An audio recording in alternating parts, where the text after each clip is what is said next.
और ये है मेरा ससुराल। मेरा ससुराल पड़ता है आपके देवभूमि उत्तराखंड के और ये है मेरे घर के बगल में शिवालय। तो चलो पहले चलते हैं शिवालय में पानी जल चढ़ाने के लिए।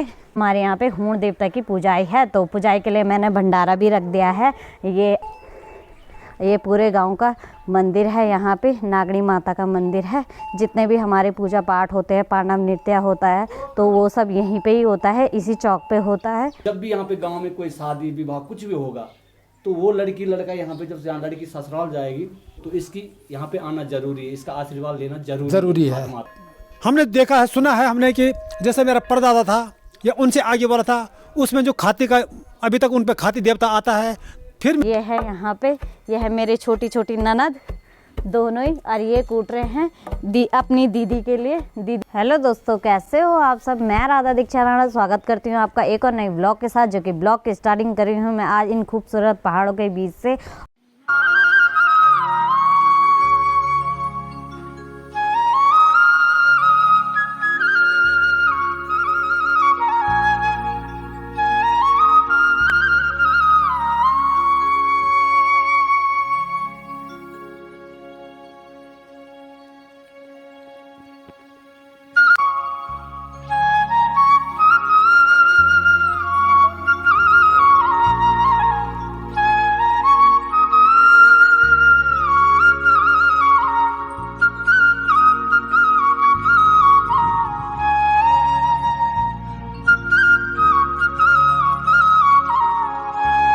और मैं आई हूँ कल अपने ससुराल में, और ये है मेरा ससुराल। मेरा ससुराल पड़ता है आपके देवभूमि उत्तराखंड के उत्तरकाशी डिस्ट्रिक्ट के धनारी क्षेत्र के चकोन गांव में। और हम दोनों कल यहाँ पे आ गए थे, मेरे हस्बैंड और मैं। बच्चे तो नहीं आ रखे हैं, लेकिन परसों अन्नप्राशनी हुई बेटे की, तो उसके बाद हम लोग अपने जो स्थानीय देवी देवता हैं तो उनकी पूजा करने के लिए हम लोग यहाँ पे आए हैं। तो चलो दिखाती हूँ मैं आपको। सबसे पहले तो मैं जा रही हूँ जो मेरे घर के ही बगल में शिवालय है, तो वहाँ पर जा रही हूँ थोड़ा पानी चढ़ाने और पूजा करने के लिए। तो उसके बाद दिखाती हूँ मैं आपको आगे आगे जितने भी देवी देवता होंगे, तो वो सब मैं आपको दिखा दूँगी। तो जल मैं भर रही हूँ अपने गांव के धारे से, और ये है हमारे गांव का धारा, जो कि झरनों का पानी है। ये सुबह के टाइम पे बहुत गर्म होता है और दिन में फिर ठंडा हो जाता है। गर्मियों में ये काफ़ी ठंडा पानी होता है, तो झरनों का पानी ऐसे ही होता है। तो चलो पहले भरती हूँ मैं पानी और फिर जाती हूँ शिवालय में जल चढ़ाने के लिए। और यहाँ पे देखो हमारे गांव का धारा कितना अच्छा बना हुआ है। और ये है मेरा मकान। यहाँ देखो मेरा मकान अभी तक भी पटाल का है, तो काफ़ी अच्छा लगता है हम लोगों को। और ये है मकान के ही बगल में धारा, तो अच्छा लगता है, नज़दीकी। और जब मेरी शादी हुई तो हम लोग काफ़ी खुश हो रखे थे कि हम लोग गांव में जाएंगे धारे पे कहीं। इससे बाहर निकले तो पता चला धारा बगल में ही है। तो मेरी दीदी लोगों ने बोला तुझे कहीं जाने की ज़रूरत नहीं है, धारा तो बगल में ही है। तो काफ़ी अच्छा लगता है। और ये काम धारे का अब हुआ है, जब मेरी शादी हो गई थी तो उसके बाद ये काम हुआ है, तो काफ़ी अच्छा लग रहा है और साफ़ है, तो इसलिए भी काफ़ी अच्छा लग रहा है। ये काम अभी हुआ है ग्राम प्रधान जी के द्वारा। ठंडो पानी ठंडो पानी ठंडो पानी।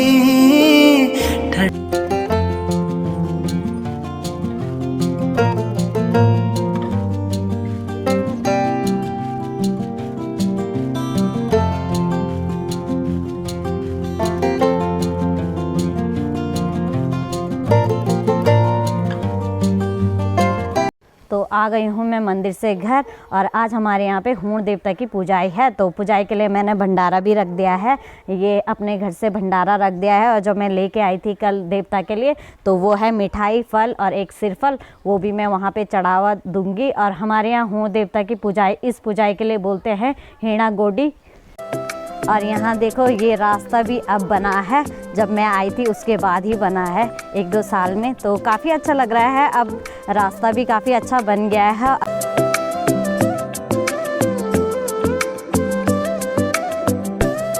और यहाँ देखो मेरे घर पे तो अभी तक धूप नहीं आई थी, गांव में इधर धूप आ गई है।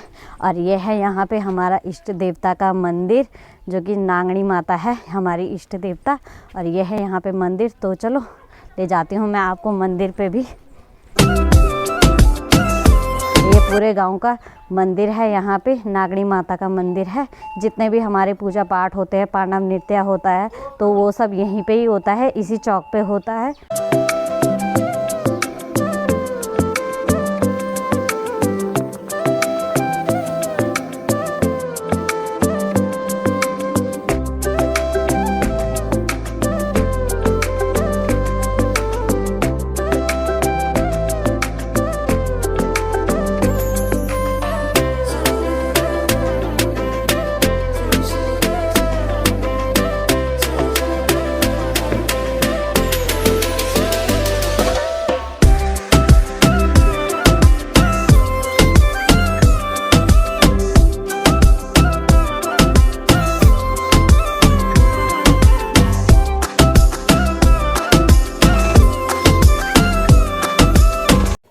तो आ गई हूँ मैं यहाँ पे थात माता जी के पास, यहाँ पे सिरफल फोड़ने के लिए।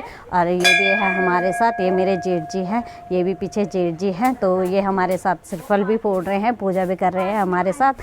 तो चलो दिखाती हूँ, मिलाती हूँ मैं आपको और जानकारी देती हूँ थात माता की कि यहाँ पे क्या चीज़ है।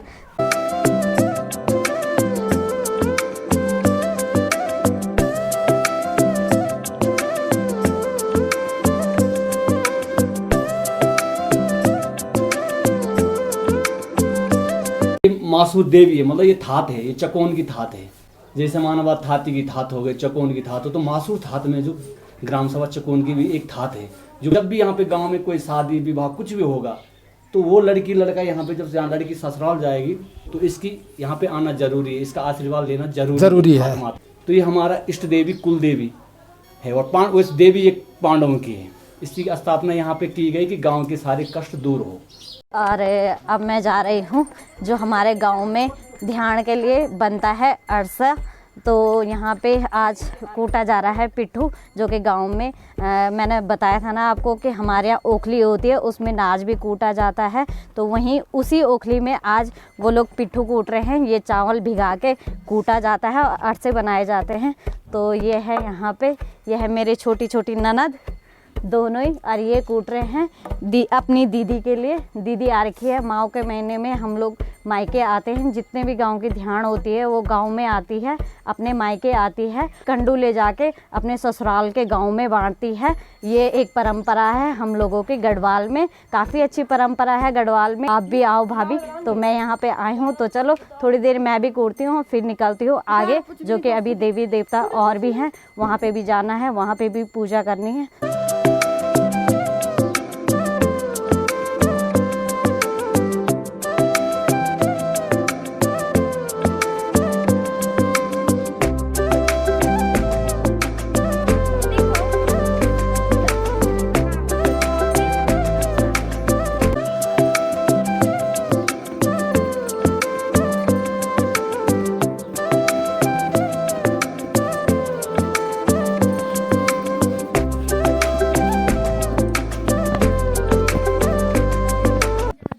तो चलो, ये तो अपना प्रोग्राम कर रहे हैं यहाँ पे। अब मैं यहाँ से चलती हूँ आगे। और तो मेरे साथ हैं जेठ जी, जो कि सीआरपीएफ में सेवानिवृत्त हैं, और ये अभी भी सेवा दे रहे हैं। गांव में काफ़ी लोगों को सेवा मिल रही है। ये खुद से ही अपनी खेतीबाड़ी करते हैं, जो कि क्यारी करते हैं, और आलू प्याज टमाटर सब्जी की अच्छा उत्पादन करते हैं गाँव में, और इनसे गाँव वालों को काफ़ी सुविधा मिलती है। और ये फौज से मतलब इतने सारे कुछ करने के बाद भी ये अभी तक भी काम पे लगे हुए हैं। तो ये कुछ ना कुछ अपने लिए रोजगार देख रखा है और करते हैं, लगन है। तो और जैसे कि मैंने आपको बताया कि यहाँ पे आज पुजाई है, तो ये एक संकेत है गांव वालों के लिए कि पुजाई स्टार्ट होने वाली है। वहाँ पे लोग जाएंगे अब गांव से। तो ये देखो, ये हम लोगों का कोठार है, जो हम लोगों के अपना कोठार है। और यहाँ देखो, ये पीछे कोठार भी है, तो यहाँ पे भी देवता है। तो अभी हम पूजा करेंगे अंदर पे जाके। और ये पूरा हमारा अन्न का कोठार था, जो कि पहले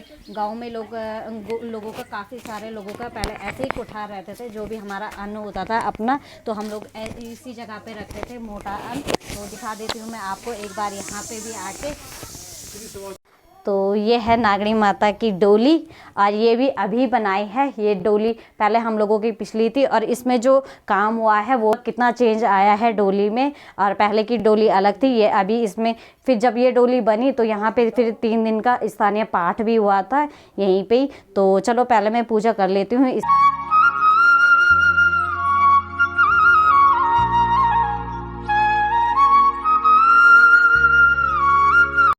अभी यहाँ पे नागणी माता को बाहर भी निकालेंगे। अभी जब डोली बाहर आएगी तो वो भी मैं दिखा देती हूँ। और आज मेरा घर आना इतना अच्छा हुआ कि यहाँ पे काम भी चल रहा है, मुझे सब चीज़ देखने को भी मिल रहा है। तो मेरा घर आना काफ़ी अच्छा रहा है आज का टूर। तो जो भी होगा अभी तक यहाँ पे वो मैं आपको दिखा दूँगी साथ। तो अभी दीदी लोग बोल रहे हैं कि आओ चाय पियो, तो थोड़ा देर हम चाय पीते हैं और फिर बताती हूँ मैं इस मकान के बारे में भी, जो मैंने आपको बताया था कि इस मकान की खासियत है कुछ। तो जेठ जी बताएंगे अभी कि क्या खासियत है इस मकान की। और यह है दीदी काम करने पे लगे हुए हैं अपना, और हमारे लिए खाना पीना भी बना रहे हैं साथ साथ में। और यह है दीदी का मकान। अब ये मकान है, जब पांडव अवतरित हुए इस गांव में तब से लेकर आज तक इसी मकान से जो है पांडवों का श्रृंगार होता है। वो इसी मकान से जो है पांडवों की जो है ये यहाँ से प्रस्थान करते हैं, तब जाके जो है अपने स्थान पर मंदिर पे जो है विराजमान होते हैं। तो ये परंपरा अभी तक चली आ रही है। अब आगे भगवान जाने क्या होता है, बच्चे लोग हैं बाजार में रहते हैं, पर जब तक हम लोग हैं इस गाँव में या तब तक जो है अभी तक जो है ये परंपरा चल रही है कि पांडव नृत्य जो यहाँ 3 साल के बाद होता है तो यहीं से जो है पांडवों का आगमन जो है मंदिर तक होता है। पांडव नृत्य होता है तो हमने देखा है, सुना है हमने कि जैसे मेरा परदादा था या उनसे आगे वाला था, उसमें जो खाती का अभी तक उन पर खाती देवता आता है। फिर मेरे दादाजी पर आया है वो खाती देवता, फिर मेरे पिताजी पर आया है वही खाती देवता, अभी मेरे बड़े भाई पर आ रहा है वो खाती देवता। जब वो मौजूद नहीं होते तो कभी कभी मेरे पर भी आ जाता है वो। इस तरह से हमारे पीढ़ी पर पीढ़ी चल रहा है। अब मेरा भतीजा भी आता है, इस तरह से हमारी पीढ़ी पर पीढ़ी चल रहा है। पता नहीं अब ये क्या है, भगवान की लीला है क्या है, लेकिन हम ये परंपरा हम इसको चला रहे हैं कि जब तक हम गांव में है हम पीछे वाली पीढ़ी को भी बता रहे हैं कि बेटा ऐसा काम आगे हमारा बंसाओ, आगे वाले हमारे पीढ़ी पूर्वजों ने जो किया था इसको छोड़ना नहीं है, इसी को आगे बढ़ाना है, वो चलता रहे।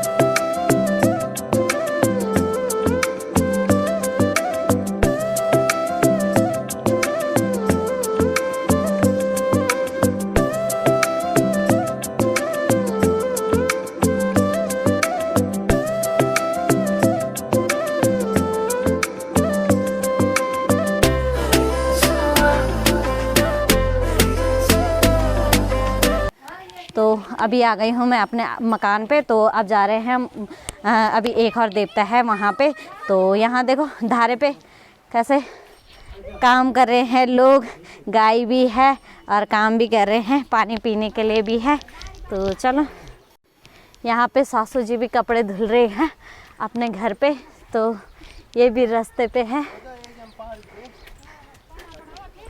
यहाँ देखो गौशाला, हमारे नज़दीक पे ही गौशाला है। सास जी प्रणाम। ठीक ये कुछ आए और ये है यहाँ पे मंदिर और गांव ये है यहाँ से पूरा नीचे चकोन गांव। ये हमारे पितृ देवता का मंदिर है।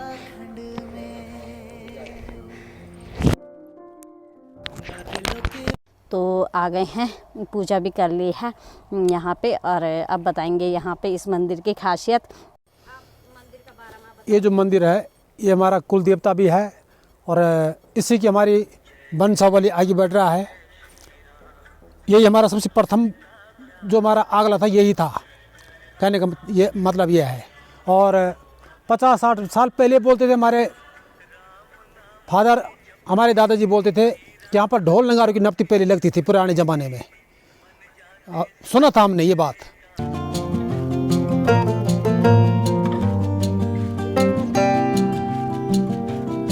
तो कर लिए है यहाँ पे पूजा भी और इसकी जानकारी भी दे दी है। तो इसका एक अलग सा व्लॉग आएगा। तो आप लोग मेरे जो पितृ देवता और कुल देवता लाड बूढ़ा देवता है तो उनका एक अलग सा व्लॉग आएगा, उसमें आपको सारी जानकारी मिल जाएगी इस मंदिर के बारे में, इसकी खासियत। और इस मंदिर के सामने पे ही ये पूरा एक हमारा गांव है। यहाँ से पूरा गांव भी दिख जाता है और चारों तरफ काफ़ी अच्छा लगता है। यहाँ पे आने के बाद पूरा गांव दिख भी जाता है, सड़क भी नज़दीक है, सड़क पे ही है मंदिर, तो काफ़ी अच्छा लगता है यहाँ पे। और यहाँ पे पूजा भी होती है और नाच के टाइम पे यहीं से ही दिन निकाला जाता है, कब नाच कटना है। नाच पे दरांती तभी लगती है जब लाड बूढ़ा देवता दिन देते हैं, तो तभी नाच काटा जाता है।